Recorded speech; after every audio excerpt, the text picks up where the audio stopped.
I didn't need apps. No, keep this. So the Democrats. Good morning, everyone. We're ready to start the Human Services meeting and we have a forum. So that's a good thing. Thank you very much for coming. I appreciate it. We're going to call this meeting to order. So we have the minutes of June 27th. Motion to accept those.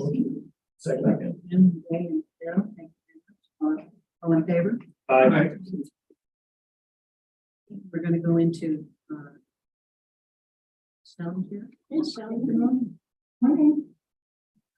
I did send these ahead of time. Good morning, everybody, but I have some copies of the Workforce Development Board budget, proposed budget. I'm not sure who all needs these.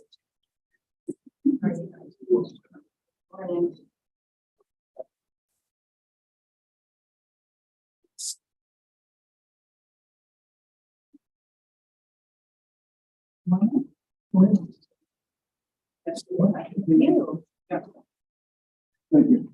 I only got it the same information. Yes. Okay. Thank you. Thank you. It is exactly the same. Okay. So I have a couple of items this morning, but this first one is regarding the Saratoga Warren Washington Workforce Development Board annual budget. At LEAP, we are subcontractors to Washington County for the Workforce Development Board. And the way that the budget for the board works every year is that the funds come into the Saratoga Warren Washington Workforce Development Board as a whole, and then are dispersed by a formula to each of the counties to operate their centers. The budget, the board itself is completely, those are WIOA funds, Workforce Innovation and Opportunities Act. The budget, the board itself is completely WIOA funded in that it's a volunteer board and all functions come from the funding that is then dispersed to the county. So it does have an effect on the centers support the operations of the Workforce Development Board itself.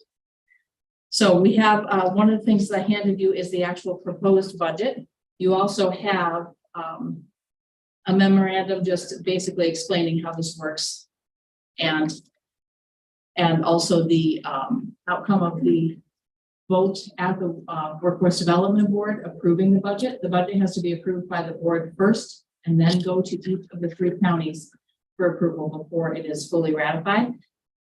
Gretchen Steffen is the Executive Director of the Saratoga Warren Washington Workforce Development Board, and I have her here with me today to answer any questions you might have about the budget.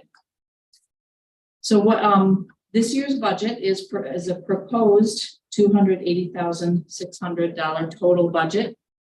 It's an increase of $70,500 from the previous year. The significant increases are the creation of a full-time deputy director. Right now, Gretchen is the only employee of the Workforce Development Board. So that is one piece of that. That's budgeted at $37,500 for this next year, program year 23, because the projected hire date is January of 24. So it's a half-year budget for that role. Also, along with that role are the benefits for that individual, for the deputy director, budgeted at $22,500 for half a year. The full budget, the full proposed or possible cap anyway on the salary proposed is $75,000, and then that would be $45,000 for benefits for a full year. The other significant change increases are marketing, $25,000 for branding, a new website, social media. It's a one-time fee. This is something that was approved last year and actually approved the year before at a slightly lower amount, but was unused and really does need to happen. And then we have something called Engage by Cell package texting technology. Centers are already using this. A couple of the centers are already using it. Washington County is. It's a way that we keep directly in contact with the clients that we serve and are able to send them reminders, stay in touch with them on their phones, because most everyone is using a phone of some sort. So when we're rather than trying to call or email or or even snail mail, we're able to use text to stay right in front of them and more immediate contact with them and hopefully keep them more engaged. So those are the big changes in the budget this year from last year.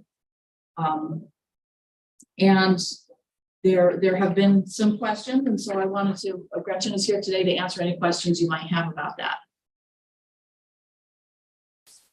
Yeah. Kelly, you said at the beginning that an increase to their budget Mhm. affects the funds that Washington County receives. It does, yes. Okay. So So, I'm sorry, go do ahead. we, I know there's a calculation or a formula. Do we know what that would be to us with the increase in budget or not really? I believe, and I'm hoping that Gretchen can help me with this, because I've been going over this both with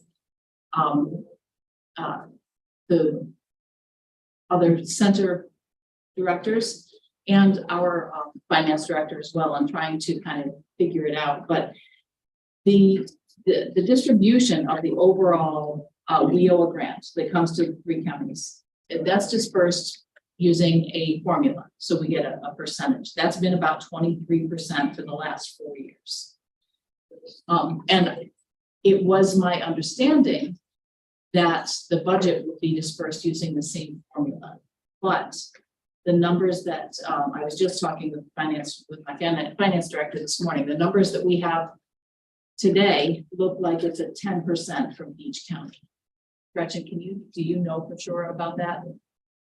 No, it's just the nut is divided 3 ways. The nut is divided 3 ways. Okay, so it looks at, we did get notification that it was going to be $50,000 from our allocation, which is about 10%. That's our allocation is about 510,000 this year. So what is the budget? effect of? What will that mean to the services that we provide or you provide Right, through our career center? I would love to be able to provide exact numbers, like how many people would be able to serve and that sort of thing, but it's not that cut and dried. We do support this budget every year. It's just the nature of the way that it's structured.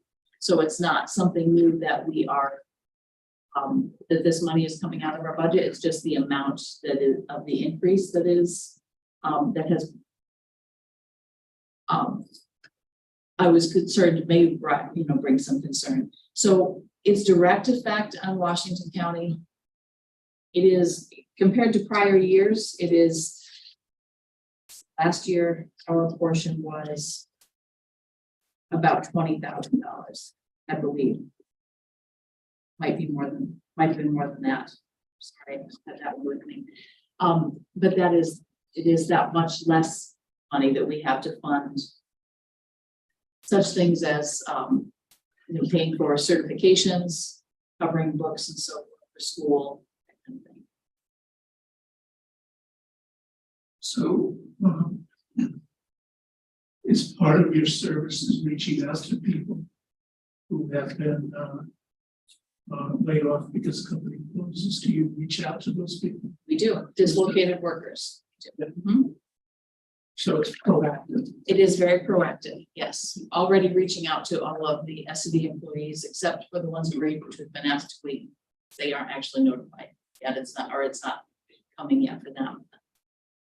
But we are, and Gretchen released a letter and a press release specifically addressing SED employees recently. So yes, but we do a lot of outreach.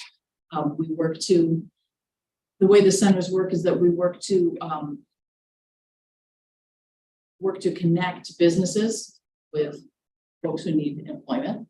We work hard to build relationships with those businesses, with organizations that could be employers. And we also help to equip people that need employment for whatever role it is they're looking for. We pay for people to get a CDL or LPN or lots of other initials, but lots of trainings that people might need, certificates in welding, lots of different things. And what I will say is that the fact that the workforce development board budget affects the center budget is not new. That's always been, it's just the way that it operates. The main topic that was a main topic of conversation at the Workforce Development Board regarding this budget was specifically over the deputy director position, because that's a big adjustment.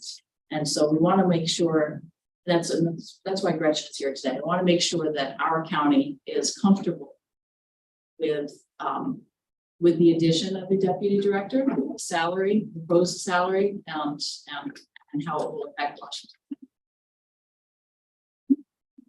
When I started here, we had one part-time executive director. And now we've obviously got a full-time executive director, and we're gonna have a full-time deputy director. Intuitively doesn't bother me, but what exactly is it gonna buy us? What's it gonna enable us to do that we're not doing now? How they're going to set us up for success Well, overall. it's just that sort of complete utter failure. Gretchen, do you mind joining me? Come on up, and Gretchen can speak more to, we don't have a job description for this role yet. So, I have drafted, she's got a draft, but it's not approved. So she can speak better to what she expects this role to do. So, yes, you're right. So it was, they had 2 half-time positions before I joined. And so as the organization transitioned through some turbulent times, they decided to hire a full-time regular. At total command. But yeah, yes, those were some tumultuous times. And so I came on board, it'll be 3 years in September. And I told the board, I won't be here for a long time. And so this position is actually part of our succession because I have 2 more years. And so by the time we get to January, when this position is intended to be hired, I'll have a 1.5 years. And the position is going to be 60% absorbing some of the responsibilities that I have and 40% absorbing some of the fiscal responsibilities from the director of their career center and workforce development. One of the things I've told my board over and over again is that when I arrived and did my organizational assessment, when Saratoga County transitioned the accounting supervisor to the director of the Saratoga County Career Center, that person, Jen McCluskey, who's now our fiscal manager, just absorbed the responsibility. So she had a full-time job as an accounting supervisor. And then all of those responsibilities were rolled into her job as the executive director, as the director of Saratoga County. And so from a succession planning point of view, and also from a personal responsibility point of view, we have a person doing 2 jobs. And it's causing the organization concern because we don't have a backup plan. The WIOA legislation itself printed out is about that much. And so we are monitored on our programming. So those are the things that are the training programs that we do. Now they're online because of the pandemic. They used to be in person. And then the CDL certifications, any of the individual training accounts that we set up for individuals who want training. So those are the things that we continue to do. But then there's a whole other level of responsibility for accounting for everything. Photo monitors or fiscal monitors in Albany. And the money, the Workforce Innovation Opportunity Act we refer to as WIOA is obviously it was a federal legislation that was passed in 2014. And so those grant monies come down from the U.S. Department of Labor to the New York State Department of Labor, 33 workforce and WIOA. And so the other point to make about Saratoga County, with them having their director do the director role, and Saratoga County is the fastest growing county in the state, and also doing the fiscal responsibilities. They're growing like crazy. And so the director is being pulled in several different directions. And so when we were reviewing what we needed to do from a succession planning point of view, I do have some fiscal responsibilities. Correspondence comes to me first, but I'm ultimately responsible to their State Department paperwork, the certifications, documentation that is required. I will tell you there's a lot of it. And so that's why this position is a new position. And it is going to absorb some of the responsibilities that I have and some of the responsibilities that Jen McCluskey has as our fiscal agent. You know, and the other thing is that you know, I'm part of the 33 Workforce Boards meeting regularly. And for example, in Albany County, one of the things they do with their fiscal agent is that they share the fiscal agent between Rensselaer County and the Workforce Development Board.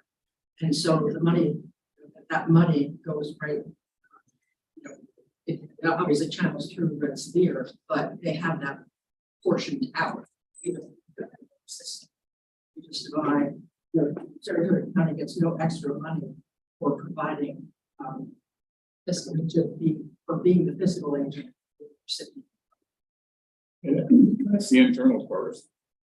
How does this, what effect, if any, is this going to have on the employees in Greenwich to FC? And is it going to help people, or is it just going to help the organization?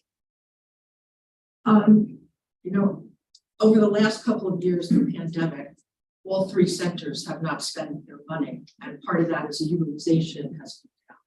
So the foot traffic that is coming into the centers now versus 3 years ago is less. And we also have not spent our real allocations. So every year we get an allocation. We just got an 8% increase for the year 23 that just came in. And that our fiscal year starts on July 1st and goes to June 30th. So we've been given 8% more money, but we haven't been using it over the last 2 years. Another requirement of WIO, I know your eyes are going to start to glaze over, but we have a requirement that we have to spend 80% of the WIO funds that we get every year for adults, dislocated, workers, and youth. But we've been given waivers over the last 3 years of that 80% spending obligation, which has really helped us because we haven't been able to spend all the money because we have fewer people coming in the sectors utilizing resources. Well, my internal computer's not working here, but if you got an 8% increase, that makes it fit the whole budget. Just about.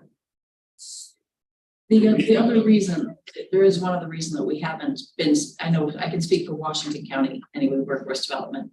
The other reason that we haven't spent all of our WIOA funds in the last couple of years are because of CARES and ARPA funding as well. We had other funding streams that went to do things that we didn't have that money in the past, and we won't have it in the future. But it's one of the reasons that we just have these extra buckets that kind of absorb. So it made it challenging. And it is a tricky thing trying to make sure we spend those WIOA funds appropriately, because they are so specific as far as whether they're used for adult dislocated worker or youth. We have to be very careful about how that goes. Yes, so if I'm looking at this, so what we're really doing is it's 37.5, 22.5, that's for half a year. So in essence, it's about $120,000 if we'd be looking ahead for the next year to start out with. So what we're looking to do is create a position that's going to be $120,000, and we don't know what next year is going to bring in.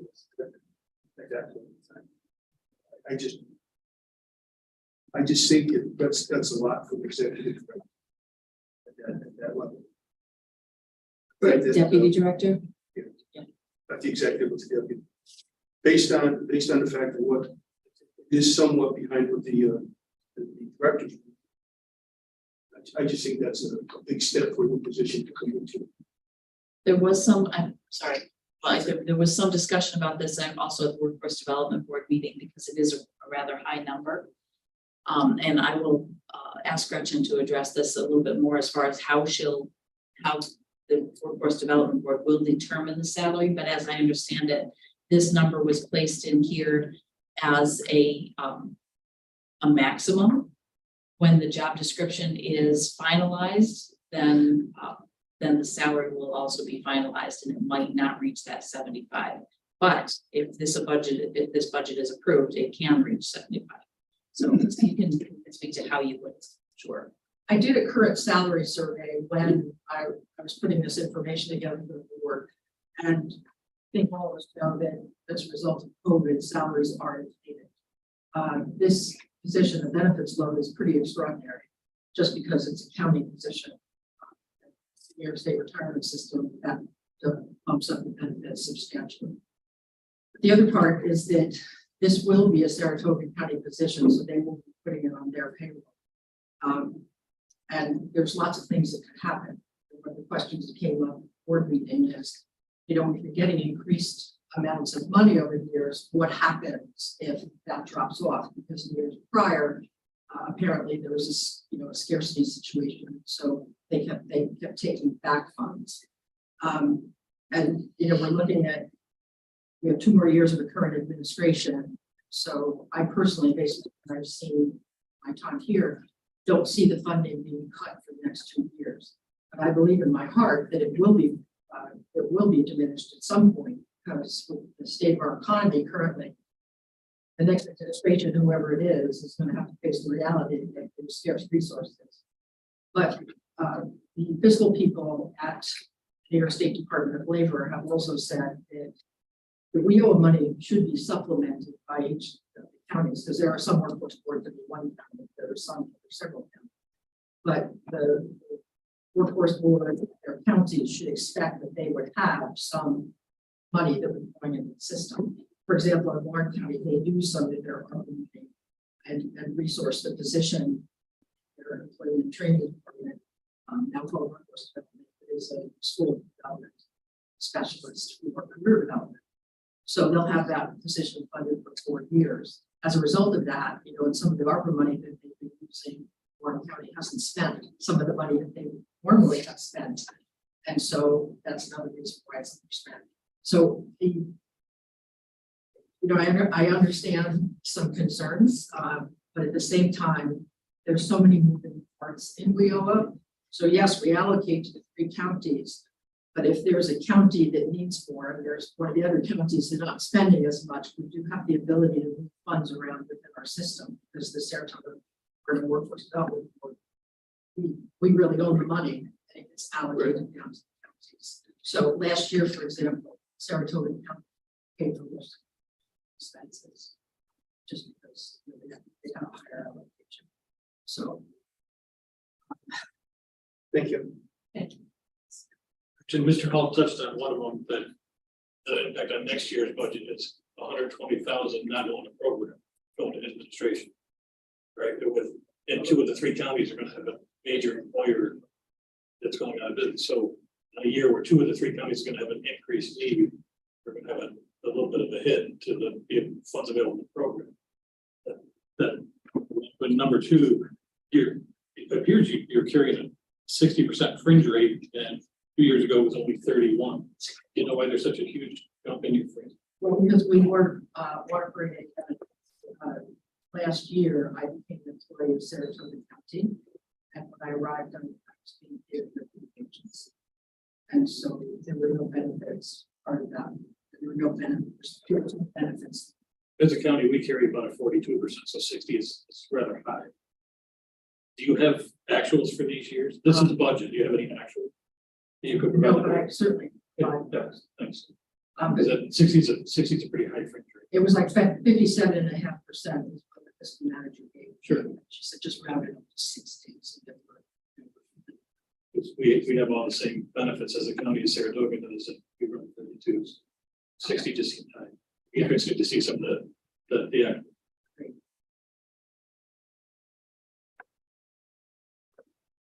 Any other questions? It's interesting, Al brought up some great points in that. Right now, we're having some businesses that are closing down. And, and they're in Washington County. Washington County has a low economic base already. It's going to be good. Unfortunately, unemployment is low, so the people that are being displaced will find jobs in Amazon somewhere, but they may be a transition now. And they may be, this is the way I'm hearing it, it's only 20,000 to help displaced workers. Our overall allocation this year Washington County says 510,000. I do not know the percentage of that that's dislocated workers. So there is funding there to help those through that time period. Yes, and there are other programs that we serve as sort of a connection for those programs as well. There are things that we do that don't cost us anything other than our staff time to help those folks. Yes, and next year's the allocation for program year 23 will have $96,000 for this one. Within Washington. And is there a centralized location there? No. Yeah, we can be through. Yep, and we've already made contact.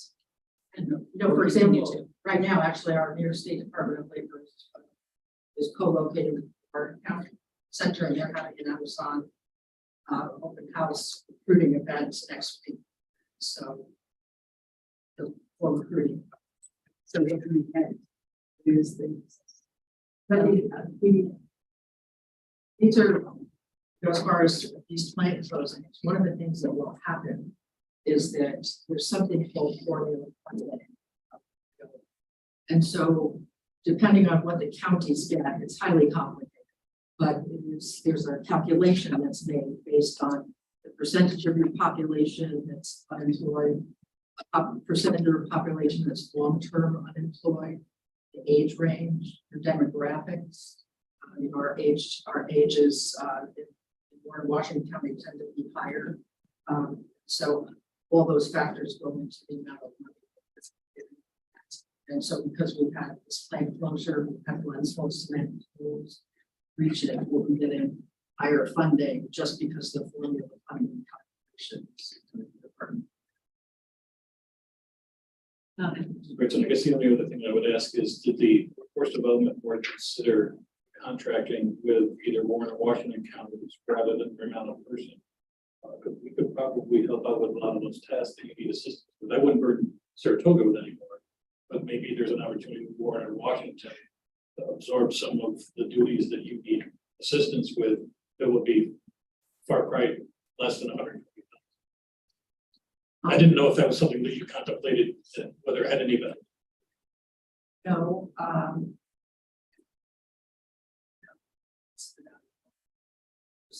and part of the reason why we did know that is so specific. I mean, it's even difficult. Shelley's talked to her fiscal manager, and it takes a long time I to still don't have my understand the other parts of this particular position. I have drafted the position description so that we have to audit ourselves in this year, so that our fiscal manager, for example, from a programming point of view, from a fiscal point of view, has to audit all three centers, 2 levels, before we have our year-end wrap up audited, I call it audited in September and November for our programming. Fiscal monitoring, make sure that we're on target. So it's just, this is a highly complicated system. And the accountability is such that I think it would be very hard for somebody to decide. When one of the things that I put in this particular job description is that, we need somebody with an accounting background. And based on inflated salaries, based on the pandemic, difficulty with county governments hiring. We need to make the salary attractive to be able to attract. And I think in addition to that, your end game is succession planning, right? So it doesn't really help too much if we help you with the accounting part when there's other duties that this person's learning to do, practically take your place in the future.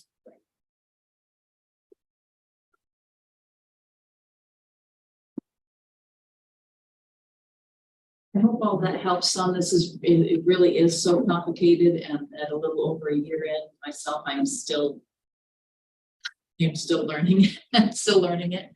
I've had a lot of people that are really helpful and helping me to get a grip on this. But I'm thankful that Gretchen could be here today because there are some elements of this, like the job description, that I just don't have that information yet. So, And By the way, the Saratoga County Board of Supervisors did approve this at their meeting last week.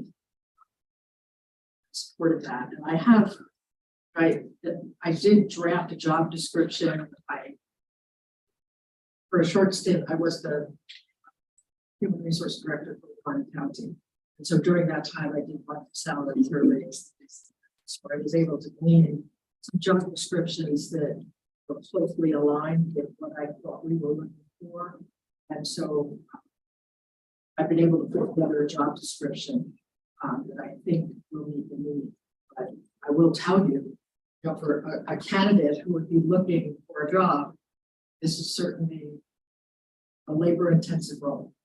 And we do need somebody who's got accounting experience, because our director of the Saratoga County Careers Center cannot keep doing that level of work, doing two jobs. It's just not sustainable. And that's one of the things I was very clear about, and to the board, that you could do anything in the short term, but it's sustained. Being over it's just good for the organization. That person will also go back up for anybody in the organization and at the other centers to be. Richie, just a quick question. So does this have to be approved by all three boards or majority of the boards? All three boards. That's the unanimous. And so if it is not approved by all three boards, then the three counties have to get together and have some debates and discussions. I believe it's on the Warren County agenda for Friday. It is, I'll be there. Thank you. Any other information? Finance. It would go to the full board of supervisors, I believe, right? Is that correct? Yes. We need a committee approval. We have a second. Bear with me a second. All in favor?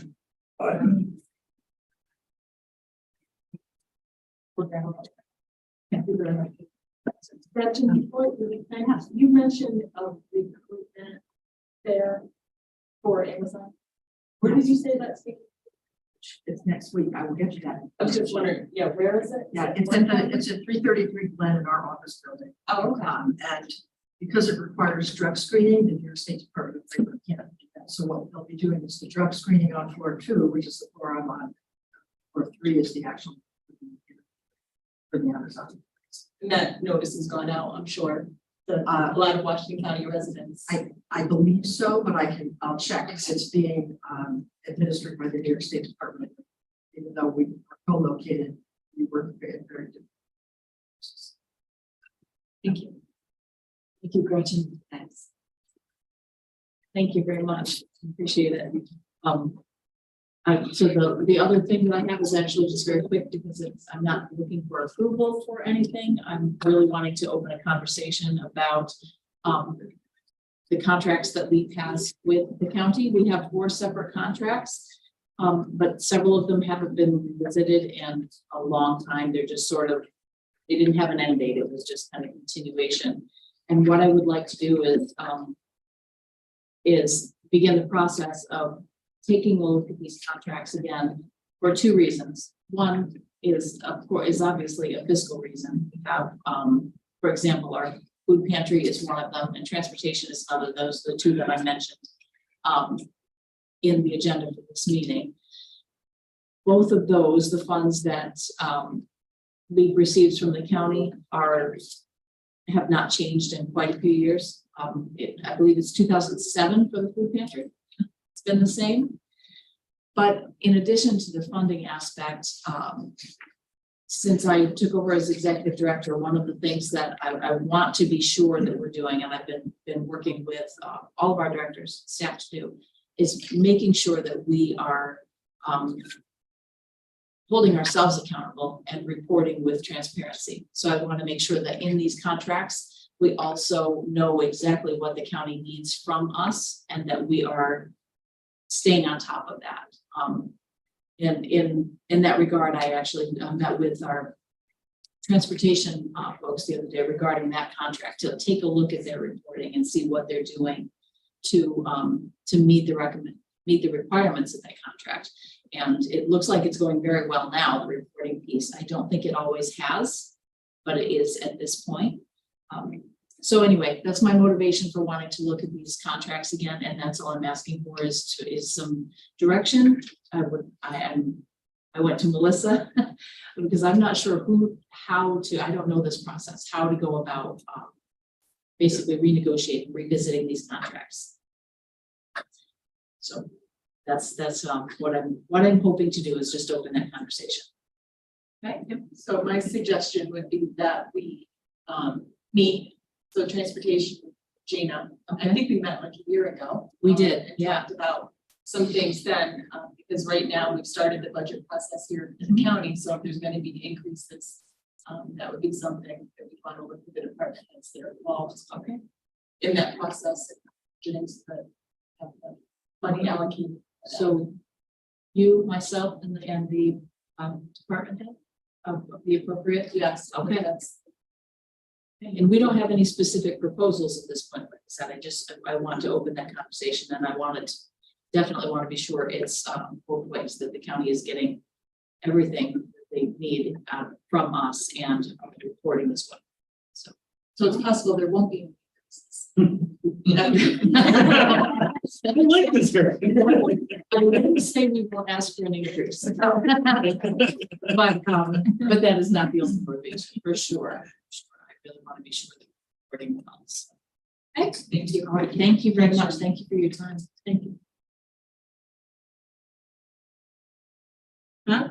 Yeah.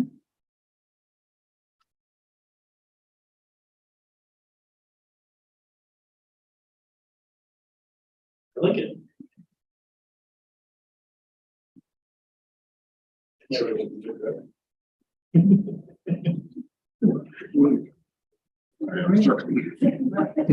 I do have an additional request. It's not in the packets.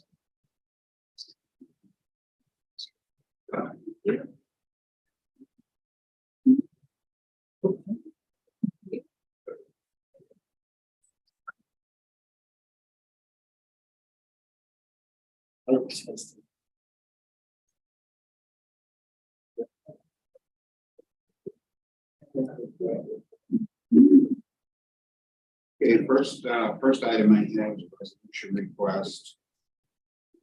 This is to amend the 2023 Washington County budget $167,915. This is to accept and pass through 100% state aid. This was related to a 4% cost of living adjustment in the state. Okay, so Darrell made the motion, Jay seconded, Nancy seconded.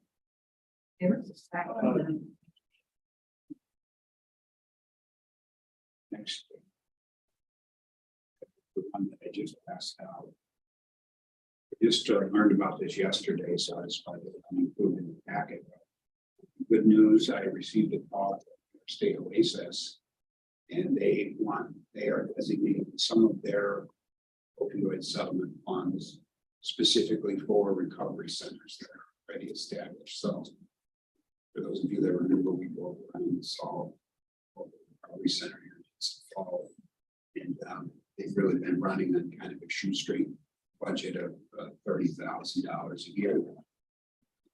This is additional funding for them, designated specifically for the recovery centers.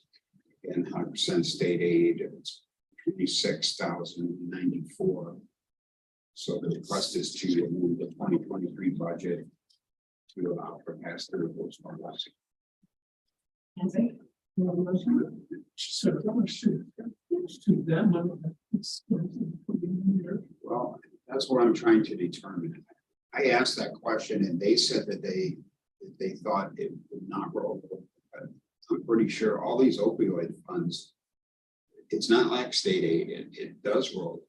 So they didn't give me a definite answer on it. But my feeling is that this isn't state aid, it's opioid settlement.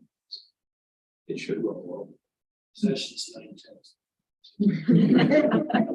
Yeah, I can read it once. So in the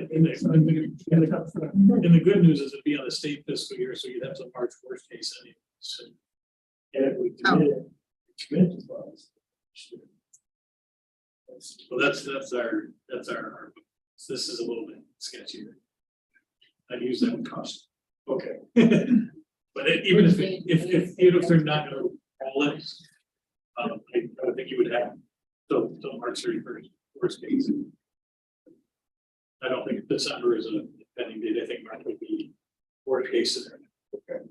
That's That's nice. it. That's Now, nice. what the percentage increase to this recovery center down here, that's a pretty huge percentage increase, so what are they gonna, Yes. can they logistically use it? Right, good question. I mean, I know they are looking for new space. So, and they were trying to figure out how they were gonna be able to pay rent, you know. Rents have gone up quite a bit and they have a really good deal, I think, from the village on that center. I think from the village. Again, it's part of the tricky part of the opioid funds too, is that at some point they go away, right? I mean, it's not ongoing funding forever. So how do you develop programming? How do you build it in, pay for your increased rent, and then at some point you hit the cliff and it stops. So Well, the answer is, who knows, right? Okay, yeah, we don't know. So, and that's okay, I just wondered if anybody has seen this coming, planning for it. it was really a total surprise, even to our regional Oasis folks. Any other questions for Rob on this? All in favor? And just wanted to provide a little bit of data on the opioid settlement funds. Excuse me. So in addition to the county funds that the county is receiving directly for opioid settlement, offices like mine, the Offices of Community Services, are also receiving some opioid settlements through New York State Oasis. And the allocation for Washington County for 2023, actually a 2-year allocation, 22 and 23, is $263,500. And so that is a pot of money that we will be allocating, distributing through my office and through the community services board. And I was talking with Al this morning, who was suggesting, acknowledge that the county has received this funding, but is suggesting that we create a separate budget line, I guess, under our department, or into our budget, within our budget for these funds. So I don't have a form or anything set up today, but he has indicated that he would create the correct budget code or whatever for that. So I'd like to request that we create that budget line to set us up so we can begin to spend. Nancy, second by Daryl. Any discussion? No? No, I just think that it will be beneficial to everybody involved if we can grab those funds separately from this regular master funds. Okay. Any other questions or thoughts on this? All in favor? And then my last informational piece on that is just that in regard to our process for identifying, how to spend that funding. The first step, one thing we're doing is we're sending out a survey locally to kind of our local provider community, the recovery community, local stakeholders, to have them prioritize the 10 areas that were identified by the state board. And they identified 10 priority areas. So we're just kind of doing a survey to see locally, how does the local community feel?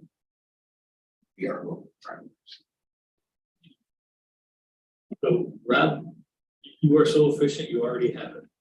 We already have that line. It's in and budgeted. I'm sorry, I didn't No, recall. I couldn't remember this morning when we talked, so I just make sure I already done that, so. So. Ask and you shall receive.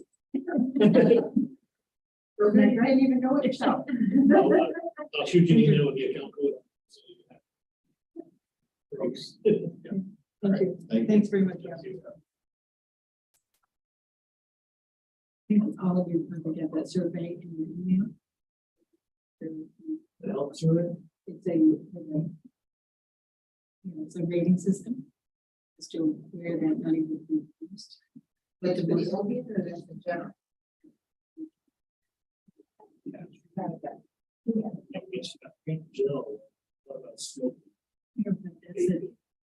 a different service. Survey. Yeah, lots of surveys. Rob? Yes, So we have one more item. Rob, there we go, Rob. Rob's got the floor. Yeah, I guess, I had some discussions with said and purchasing and talking about would this funding require an RFP process? And so I guess the recommendation was bring it onto committee and ask if we could receive a waiver from the RFP process for the expenditure of it. So sorry, I meant to. And in the conversations we had, there are already services that Rob has relationships with within the county. So that is the purpose for us with our waiver.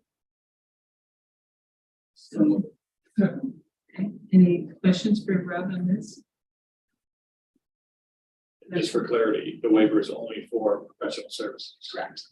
If you have to buy things that meet the GML threshold, then you can't waive that. Right. Any questions on that, Rob? Rob? Okay, all in favor? Aye. Thank you. Thank you very much. Hi. Tina can't be with us today, so you get me for public health. The main item on the agenda for us this month is the transportation rate increase. Per our contract with Durin, we are obligated to increase the rates based on the April to April consumer price index.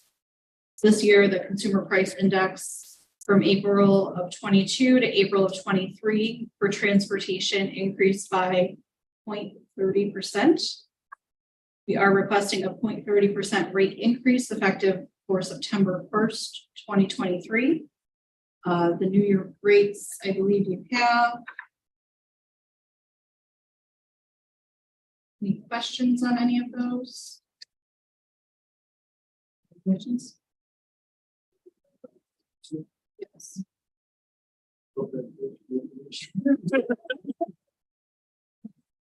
I'll adjust.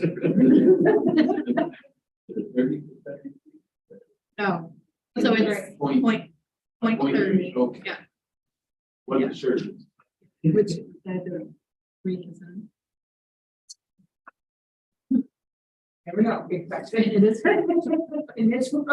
Yeah, and the new rates will be effective for September 1st through August 31st of 20.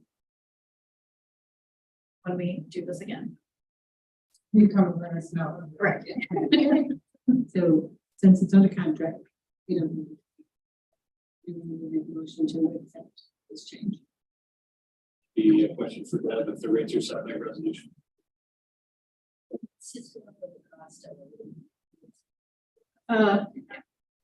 I can't do things. Well, to cover both bases, I will make a motion that we accept this. Raise meet the elements specified in the contract. Well, thank you very much. So that's Yeah,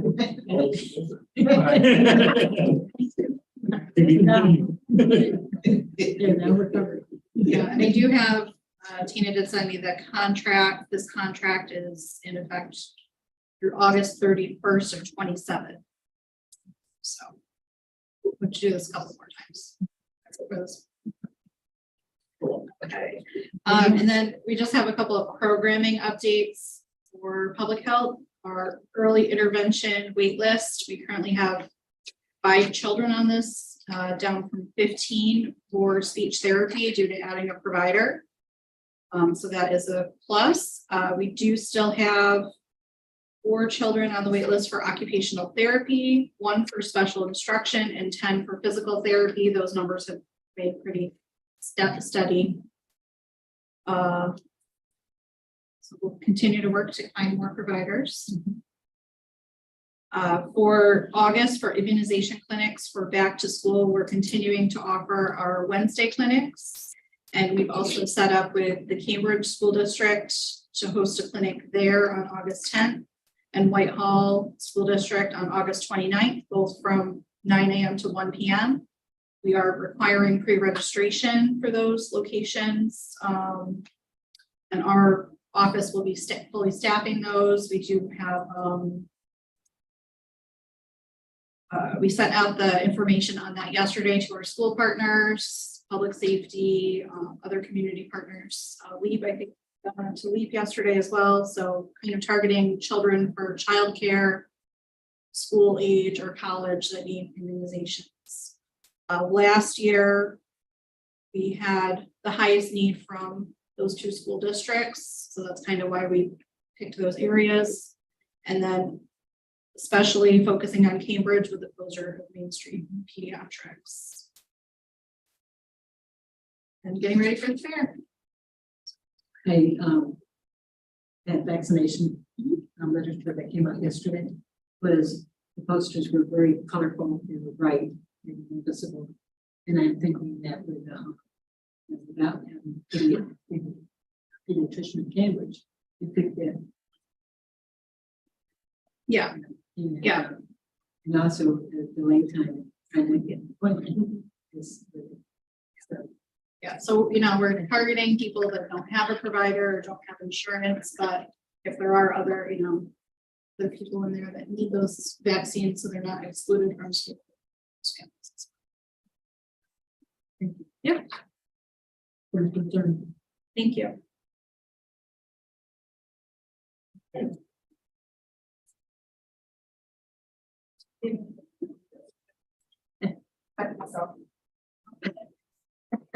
Interesting.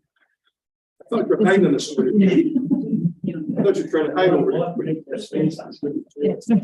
Before Gina starts, I want to give a round of applause to her picnic for the Washington County It was, and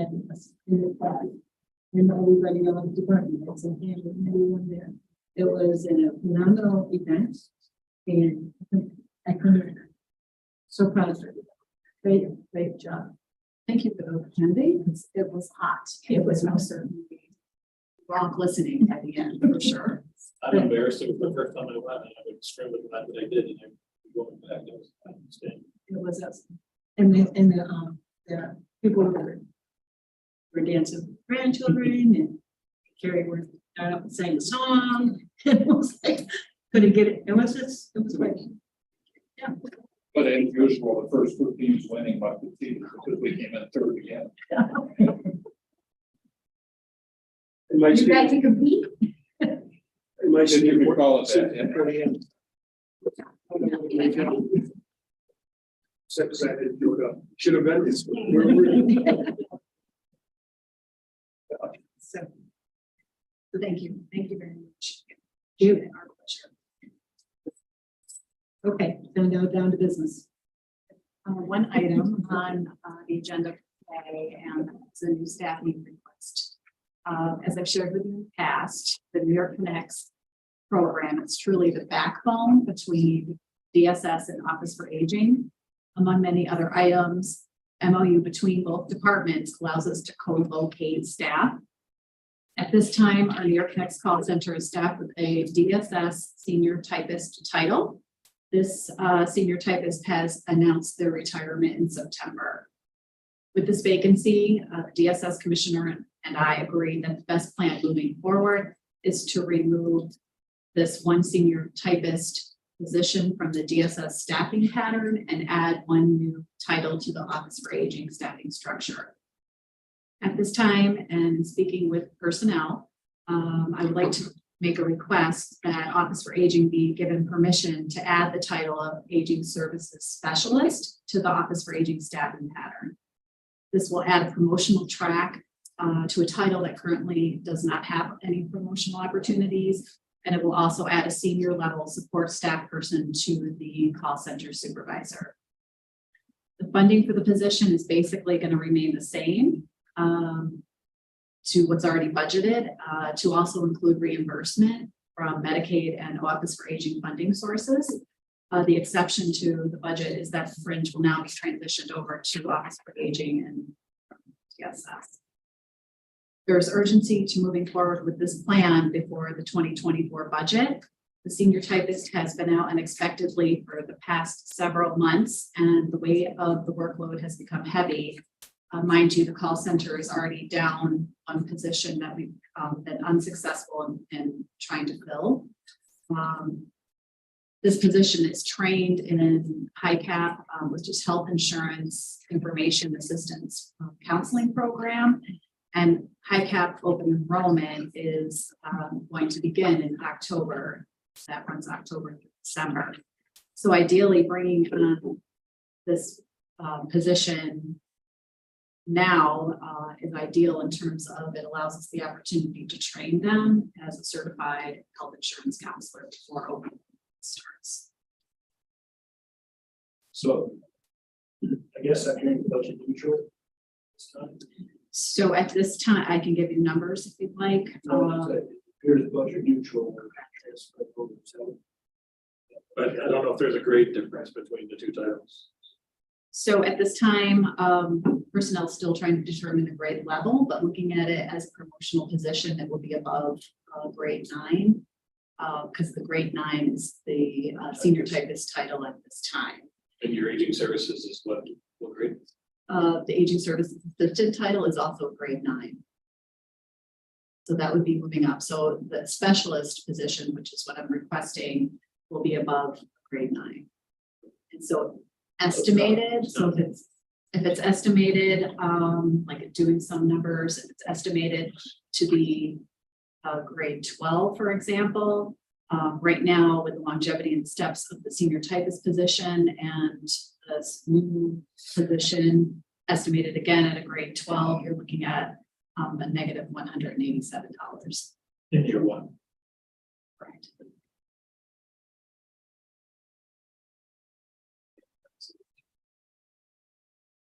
And the earliest would be the August 18th board meeting, that'd be the earliest that you can trigger on the staffing pattern.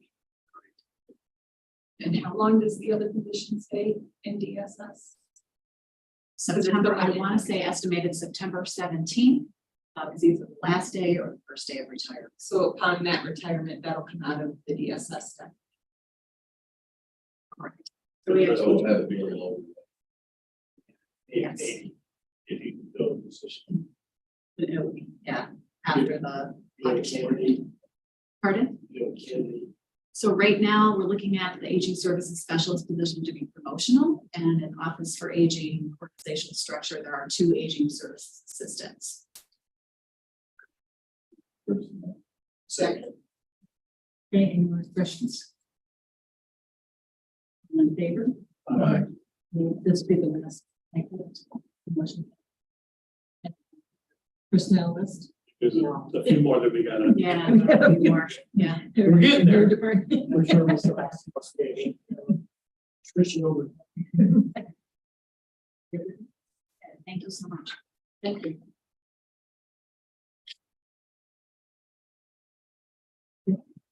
Sure.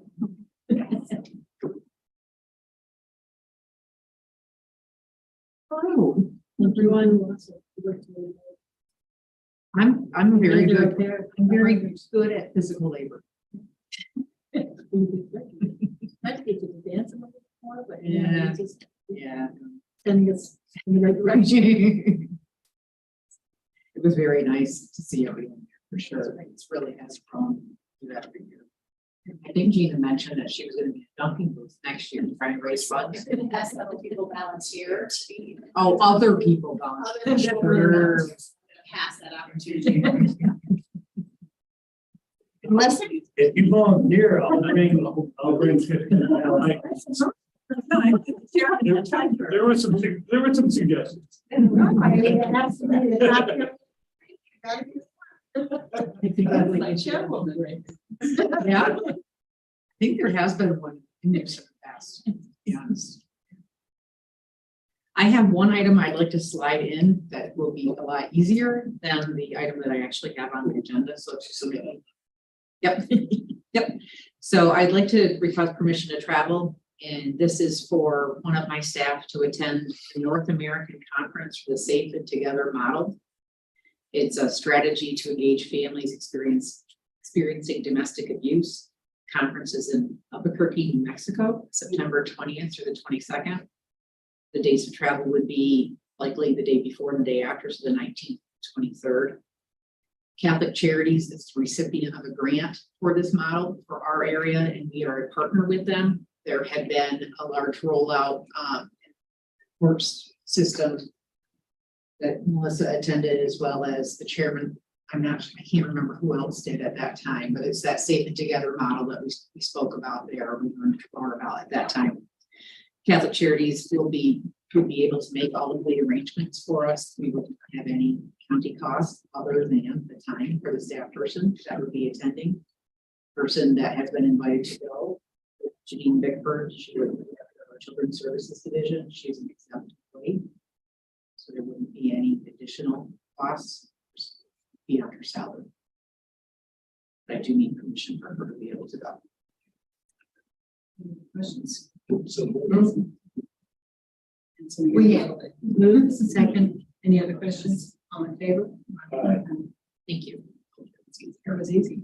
And Tammy, that'll go to the good board. Does it? State. Okay. It's okay to go ahead though with them making some reservations, right? Yes. Yeah. Okay.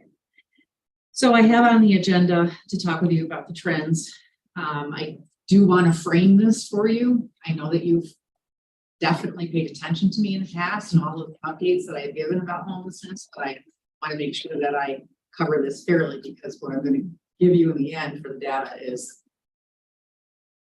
it's going to be pretty striking. So as I said, I've been talking about this for several years. Housing capacity was very turbulent before the pandemic. I actually have a comptroller's report here that came out in June of 2019, studied housing affordability. It goes into great length, and anyone that would like to can take a look at it. But there are a couple of charts in there that measure the period between 2013 and 2017. And at that time, it showed that 22.6% of Washington County residents residing in rental households were paying rent above the affordability and severe cost burden threshold. Same period of time, the median renter income was $31,223, and the median gross rent was $823 a month. I searched quickly this morning online for an apartment. Not for myself, although, you know, might not be a bad idea. A 2-bedroom showed on McIntyre Street in Fort Edward, listed for $13.95. There was a 1-bedroom apartment on Main Street in Hudson Falls for $995. 2-bedroom apartment in Granville was listed for $1,200. So just to try to come up with how these numbers tie together.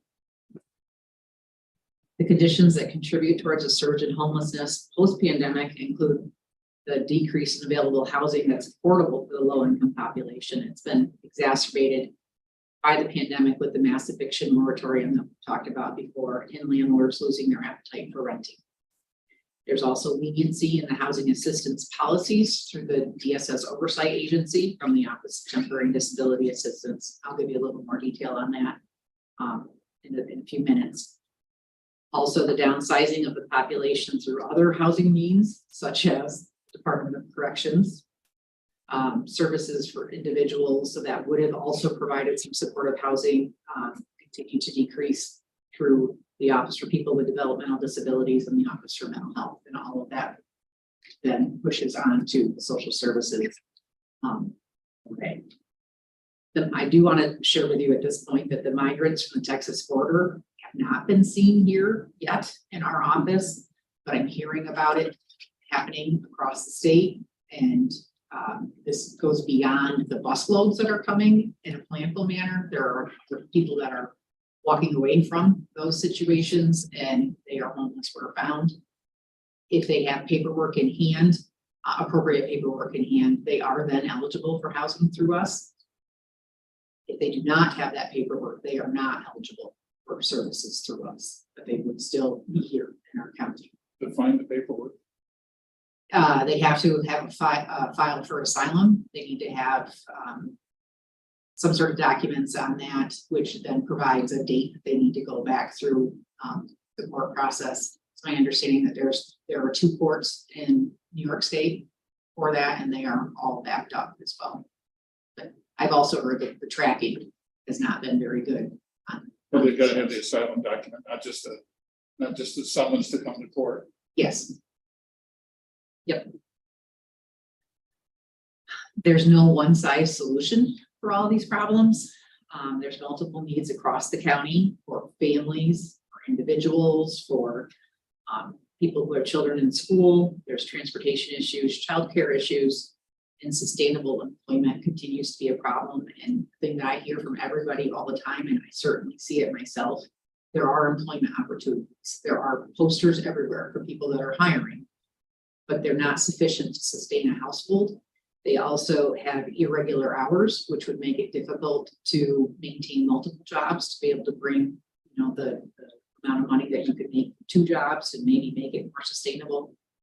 Very difficult. Lack of transportation and lack of childcare continue to be issues that would also make that be very difficult for the population that we're talking about. Temporary housing assistance, or THA, is a temporary assistance benefit provided temporarily for eligible homeless individual or families to meet the cost of temporary housing. TA eligibility and financial requirements must be applied to determine both the eligibility and the grant amount.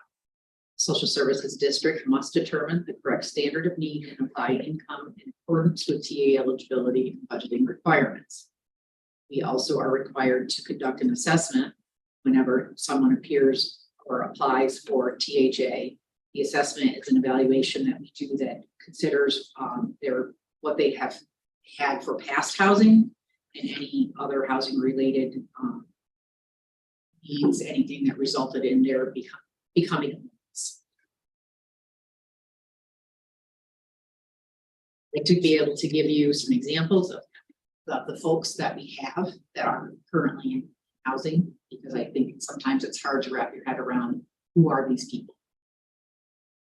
So we have a 35-year-old single mother of 2 children, ages 7 and 3. She left an abusive relationship and came to Washington County to stay with elderly relatives. Once here, they had issues, the elderly relatives, and she was unable to continue staying with them. She's been in housing since October of 2022. She has built a rapport with a worker in our HOPE team. You know that we have a homeless unit that works with people. She has disclosed that she has no idea how to call landlords, what questions to ask. She also has disclosed that she has mental health concerns and she is looking to get treatment. We've been working with her and have gotten her into care management. It's been a rough start, but they continue working on it. And she is also being assisted with referrals to LEAP for Head Start.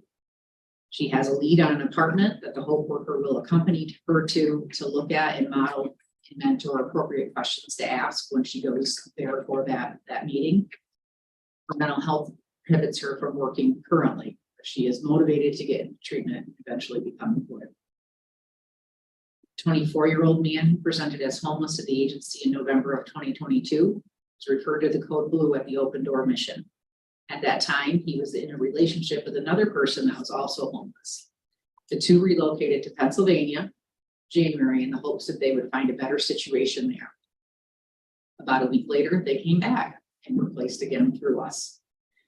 While in temporary housing, the 24-year-old was struggling with program requirements, including verifying his status as being medically limited from working.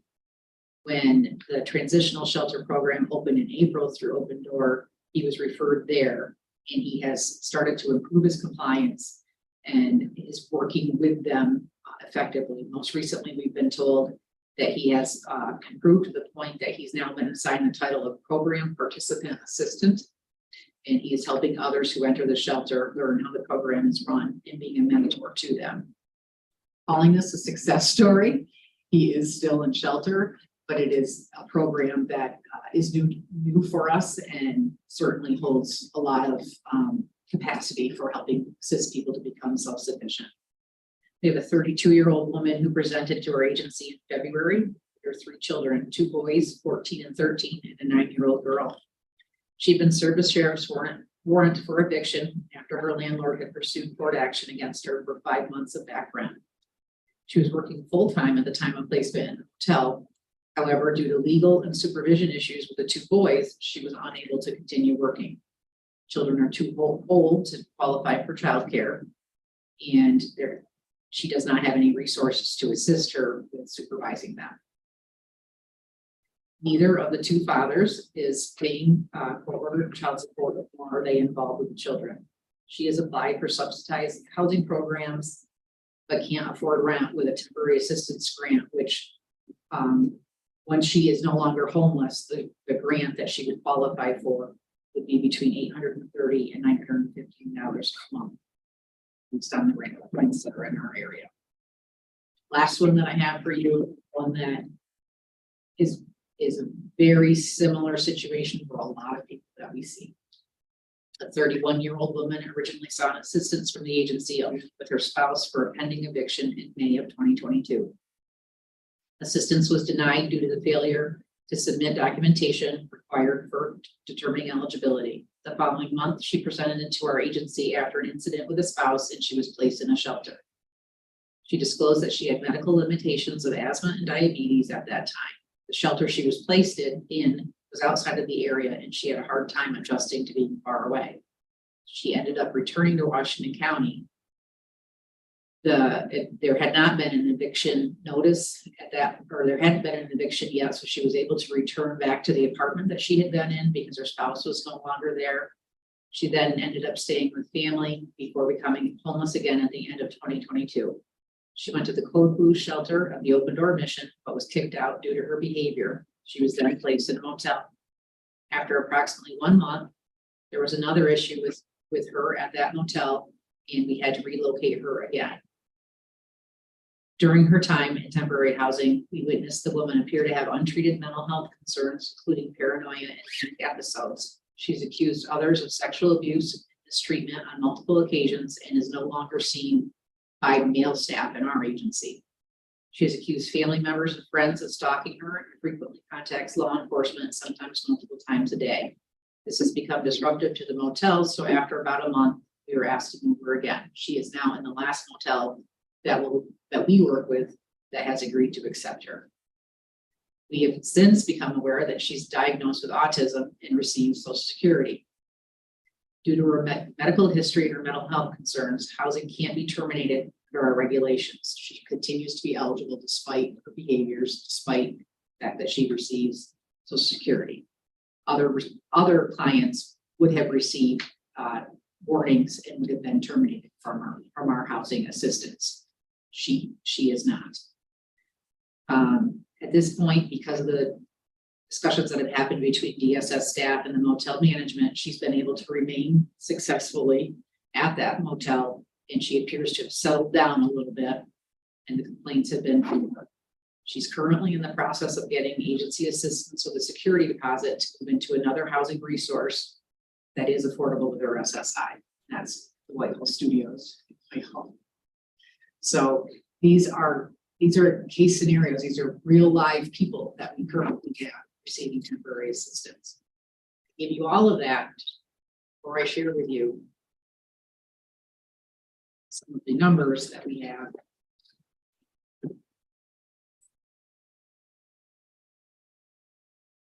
Get back to you.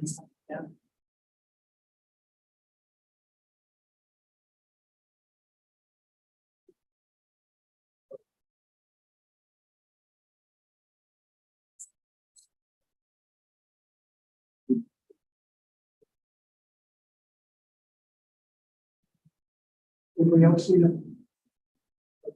So this shows you part of our code blue season, what the plan years, of course, you understand that a winter is divided between 2 different calendar years. So showing you the trend of what we have spent in code blue. Those numbers you'll see for 18-19, 95,568. And then going across that the amounts declined after that because we were making a dent in the population. And then you see how they have increased. And this is the cost of the Code Blue program in part. Some of this would be cost related directly to the administration and running of the actual Code Blue shelter, but also obviously due to the cost of how many people are there at any given time. So it increased by 119% the costs from 21-22 over 2021.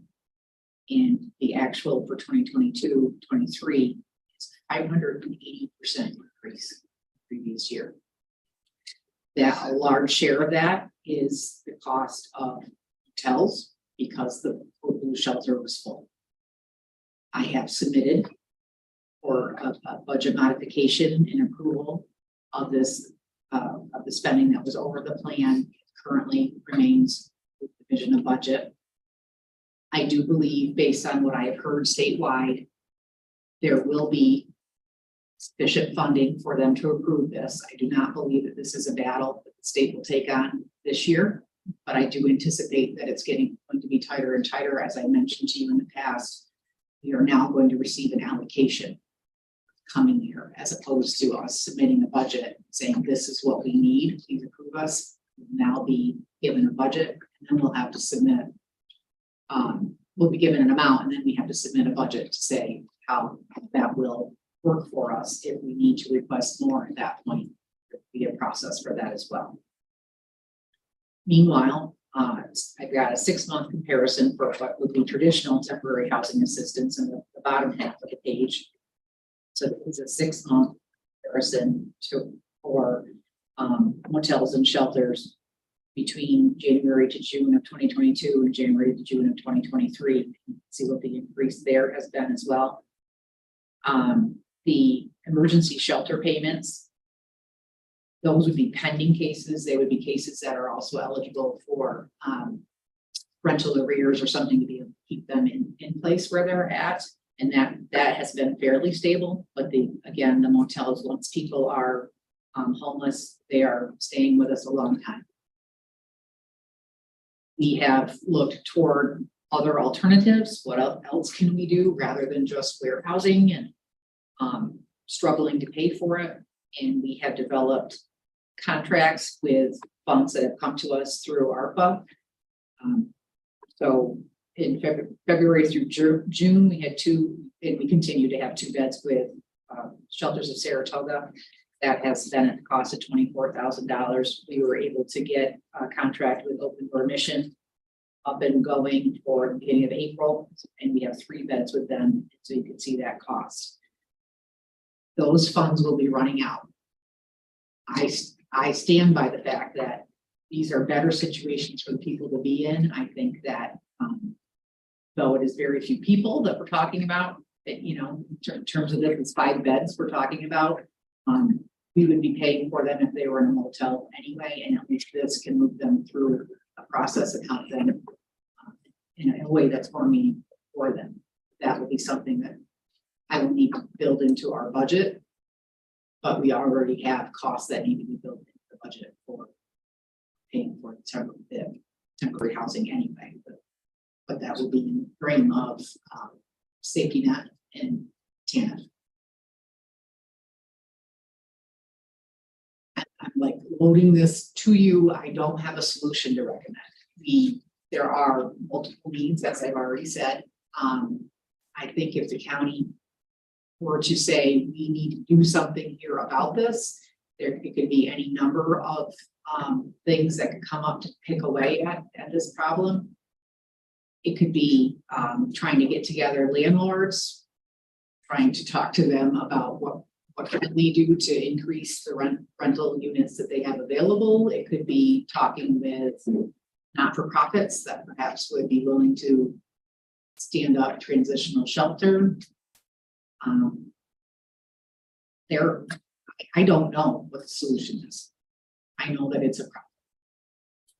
It's not something that DSS has requirements that regulate us to provide this assistance. That's where our involvement with it sort of starts and ends. And just to add to that, Tammy, Rob York and I met about a week ago to discuss the ability of some of the programs that he works with, if they're able to assist more if funding came their way, since they already have some beds, but if there's something there that we can tap onto and maybe help as a resource, we're looking into that as well. But other than building housing, I don't know. You said it. It's amazing. You think 580%, 580%,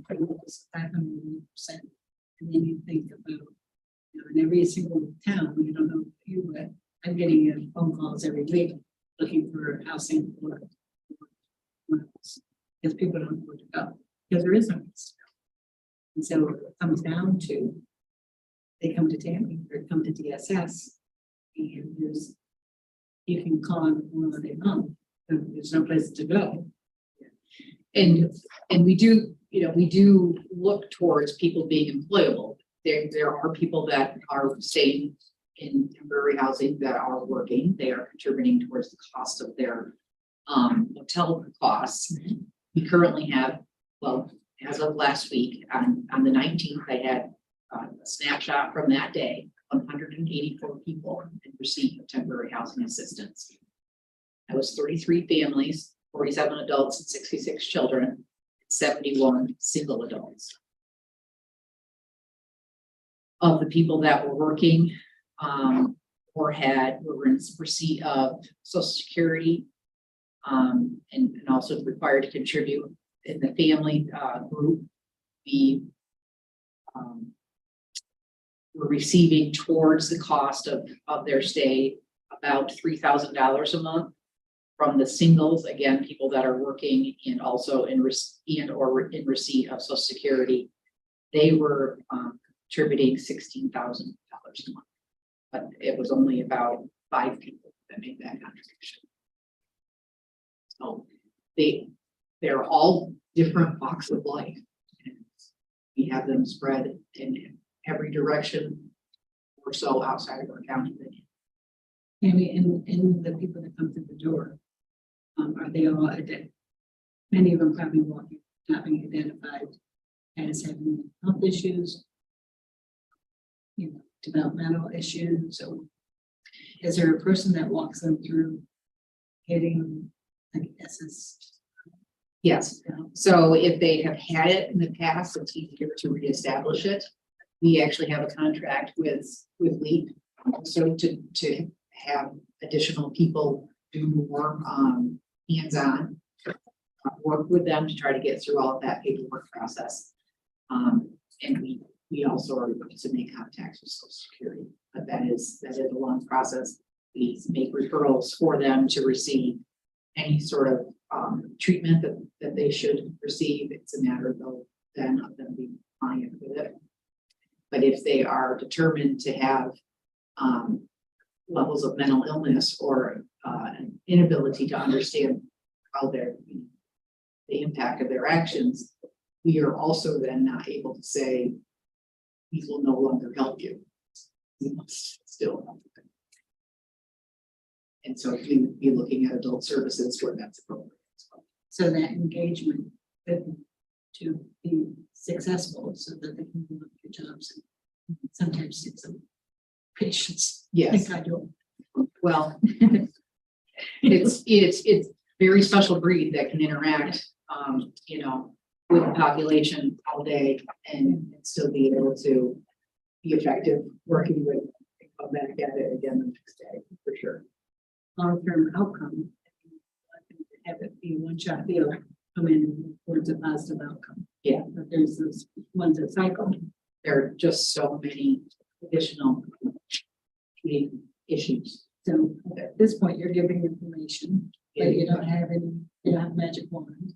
The crisis continues and it's escalating. And as a county, is think about, it's the middle of summer, which fortunately people can sleep under a bridge or in a building too impacted. Winter's coming, and if you look at the code blue, we have 5 beds. Yeah. We have 5 transitional beds that are separate. So do we need to increase beds? Contract with beds? We could, and we do build in, one of the things that I said when I talked here with this group in the past about developing the contracts was that we would build in the 30-day quick pause. If we no longer had the population that could go, but I don't think we're anywhere close to having this situation. But there certainly is not enough bed availability for traditional style shelter for the amount of people that we have. And there is no family traditional transitional shelter. Tammy, can I also assume because there aren't traditional or family housing, the majority of families and children are housed outside of our community? Majority, yes. And then the additional costs for school districts for transporting, it's not even part of just the equation. Yes. And there are certain elements to the kids are only supposed to stay in the bus for so long. I think it's 3 hours a day. So most of them can stay on the bus. I was going to say 1 hour each way, but I know that they're on. And so, there's those standards you have to follow that may add stress to the family and to ESS eventually. Start cycling and so Yeah, even if it's one adult and 2 children in a motel room that has 2 beds, that doesn't sound too bad, right? Like we've all done that for vacation. Vacation for me, I've been in that situation with my kids at Disney, and it's a lot for a week. This is not vacation, and this is all of their belongings and all of the rest of it, and trying to do in some cases homework and the rest of it. That sort of thing. So it's definitely a horrible situation for people. and hard to break out of that cycle. Because exhaustion sets in, you don't know where to turn. It's not easy. 33 families is a lot. So I'll have to get our thinking caps on. I'm open for suggestions, but it needs to be a community working together on this. Do you see any relief in that $700,000 currently?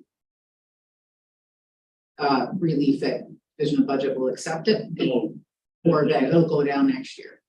Or in any kind of thing, the foreseeable future. I do hope that next year, I hope that this was our peak. And I think because apartments are opening up a little bit now, I believe that we're on that worst part and we're coming back down. We also, social services as across the state in our Public Welfare Association are working with the state to advocate for the fact that there has got to be regulations for requirements as well. Right now it is, if it is 32 degrees and somebody says they don't have a place to live, you must pay for them. And it had been that you must pay for them with 100% of state dollars. Now it's, you must pay for them with an outpatient. So we are pushing for, we've got to be able to have some sort of controls around if there's, maybe 3 strikes or something. But if people are violent, unsafe, should not have to. I mean, this thing, you have to shift the safety is a big burden on the county. Yeah.